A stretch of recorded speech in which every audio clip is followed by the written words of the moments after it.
Assalamualaikum warahmatullahi wabarakatuh. Pelutus yang berbahagia, berjumpa kembali di Hasdin Mondika Channel. Kali ini kita masih membahas tentang politika Indonesia yang makin menarik disimak dari hari ke hari. Hari ini kita akan membahas tentang salah satu kandidat yang cukup mencor dukungan-dukungannya di berbagai tanah air, yaitu Profesor Rashid Anies Baswedan, yang beberapa waktu lalu telah dinyatakan kemungkinan besar akan mendapatkan tiket untuk menjadi capres di 2024. Hal ini terungkap ketika Partai Keadilan Sejahtera (PKS) setelah menemui Dewan Soroja Muhammad Salim Al-Jufri Assegaf di Turki mengatakan telah bersedia untuk mendukung Profesor Anies Baswedan. Kemudian ada juga pernyataan dari Partai Demokrat, dari ketua umumnya yaitu AHY, mengatakan bahwa mungkin sekitar tanggal 14 Partai Demokrat juga akan legowo untuk memberikan dukungan kepada Anies Baswedan.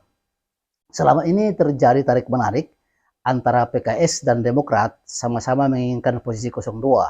Sehingga setelah Nasdem mendeklarasikan Anies Baswedan sebagai capresnya, yaitu pada tanggal 3 Oktober 2022, satu tahun yang lalu Anies Baswedan jalan seolah-olah berjalan sendiri tanpa ada dukungan dari partai-partai lain dan orang mulai skeptis. Namun hari ini ternyata setelah PKS dan Demokrat memberikan dukungannya, maka sudah dikatakan Anies Baswedan bisa memiliki tiket untuk menjadi capres. Nah, hal ini Indonesia harusnya patut bergembira karena capres yang berkualitas seperti Anies Baswedan itu kemungkinan akan menjadi peluang besar untuk membawa Indonesia pada kemajuan dan kejayaan di masa yang akan datang.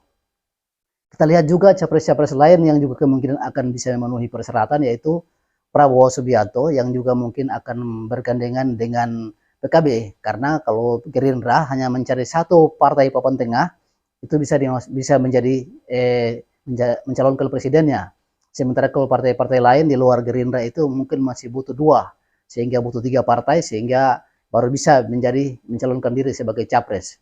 Nah, kali ini Partai Nasdem setelah mendapat dukungan dari PKS dan Demokrat, insya Allah bisa mencalonkan capresnya yaitu Anies Baswedan dan tinggal mencari wakilnya. Nah, kedua partai ini legowo, baik PKS maupun Demokrat menyerahkan kepada Nasdem siapa wakilnya. Yang hari ini kadang-kadang kemungkinan Ibu Hovifah Indar Parawansa yang akan menjadi wakilnya. Tapi ini masih mencair karena pendaftaran capres cawapres itu masih berlangsung pada bulan September akan datang. Jadi masih sekitar 8 sampai 9 bulan. Jadi masih bisa terjadi perubahan-perubahan, penyesuaian-penyesuaian di lapangan tergantung kalkulasi-kalkulasi dan bagaimana konsesi-konsesi dari partai-partai yang ada.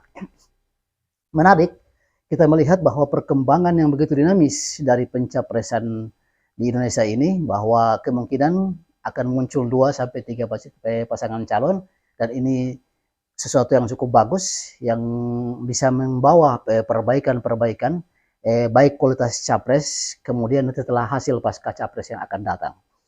Kembali ke Anies Baswedan. Nah, ketika bangsa ini bisa menerima hadirnya seorang Profesor Anies Baswedan yang dalam berbagai sisi, dari sisi pendidikan sudah cukup mumpuni, yaitu sudah memiliki jenjang yang cukup yaitu sebagai seorang profesor, kemudian kualitas pekerjaan beliau juga sudah menduduki misalnya sebagai seorang gubernur, kemudian bekas dari menteri, kemudian berbagai pengalaman-pengalaman yang lain, kemudian tingkat keilmuan dan juga pengalaman luar negeri seperti itu. Jadi capres berkualitas seperti Anies Baswedan ini sangat sayang kalau sampai lewat dan tidak menduduki sebagai presiden pada tahun 2024 nanti. Sehingga ketika Anies Baswedan berdatangan ke berbagai daerah itu dukungan begitu sangat besar.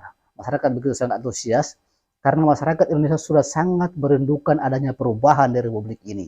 Dan mudah-mudahan dengan adanya capres Anies Baswedan, dan insya Allah beliau bisa memenangkan kompetisi pada tanggal 14 April 2024 nanti, maka Indonesia akan menjadi sebuah negara yang bisa diperhitungkan di negara-negara maju di dunia yang lainnya.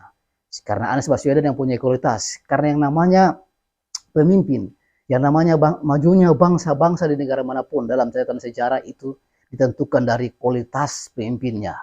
Majunya sebuah negara itu ditentukan dari visi pemimpinnya. Nah, seorang Anies Baswedan adalah seorang pemimpin yang mempunyai visi seperti itu. Jadi walaupun Kita lihat banyak calon-calon yang lain, tapi kita melihat visi yang sangat jelas yang diemban oleh seorang pemimpin, ya itu masih tergambar dari seorang Anies Baswedan. Sehingga kalau kita ingin perubahan sebuah masyarakat, kemajuan sebuah masyarakat, kesejahteraan sebuah masyarakat, itu harus dimulai dari visi seorang pemimpin. Ini sebuah fakta sejarah dari zaman kenabian sampai saat ini.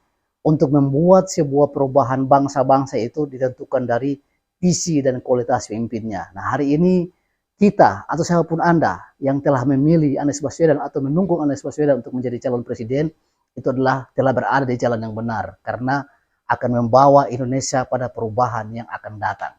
Jadi mungkin ini yang bisa sekedar kita sampaikan, bahwa alhamdulillah dengan data berjalannya Anies Baswedan yang dianggap sebelumnya mungkin tidak bisa mengantongi tiket capres, tapi ketika PKS legowo, kemudian ke depannya juga nanti Demokrat diinformasikan tanggal 14 Februari akan juga menyatakan sikap untuk mendukung bergabung dengan koalisi, yaitu dari Nasdem, kemudian PKS dan Demokrat, dan untuk mengusung capres Anies Baswedan, maka sah sudah Anies Baswedan untuk mendapatkan tiket capres pada Pilpres 2024.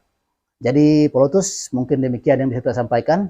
Semoga bermanfaat. Billahi taufiq wal hidayah. Wassalamualaikum warahmatullahi wabarakatuh. Kinatauan.